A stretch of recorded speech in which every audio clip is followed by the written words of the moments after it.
ในวันที่6-7 มิถุนายนที่ผ่านมาที่ศูนย์การค้าลาวไอเทคนครหลวงเวียงจันทร์ได้จัดงานวางแสดงสินค้าและผลิตภัณฑ์กสิกรรมลาวเกาหลีประจำปี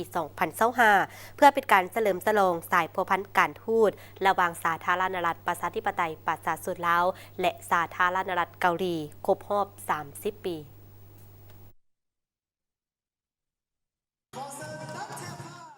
ให้เกียรติคำร่วมของทานลินคำดวงสวรรค์รัฐมนตรีกระทรวงเกษตรกรรมและป่าไม้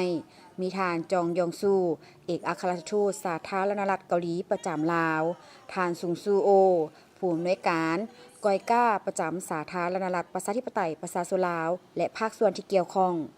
งานวางแสดงผลิตภัณฑ์กสิกรรมลาวเกาหลีเป็นเวทีเพื่อให้ชาวกสิกรและสถาบันได้มีโอกาสแลกเปลี่ยนความรู้และนวัตกรรมทั้งเป็นโอกาสอันดีให้ประชาชนลาวและสาธารณรัฐเกาหลีได้แสดงให้เห็นความเข้มแข็งการพัวพันและการร่วมมืออันแน่นแฟ้นระหว่างประชาชนสองชาติตลอดระยะเวลา 30 ปีที่ผ่านมา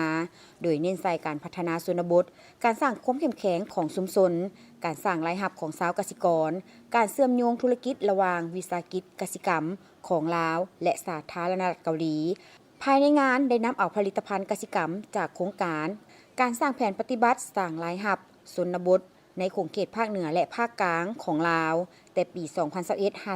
2021-2025 ซึ่งได้จัดตั้งปฏิบัติใน 14 บ้านอยู่แขวงเสียงขวางเวียงจันทน์และแขวงบุรีคำไซนำมาวางแสดงและจำหน่ายเพื่อให้เห็นท่าแห้งการค้าของท้องถิ่นและการกสิกรรมขนาดน้อยเพื่อแนะใส่การพัฒนาชุมชนเป็นหลักนอกจากนี้ทั้งองค์การกอยก้าได้นำเอาสินค้าการเกษตรของบรรดาผู้จำหน่ายสินค้าของสาธารณรัฐเกาหลี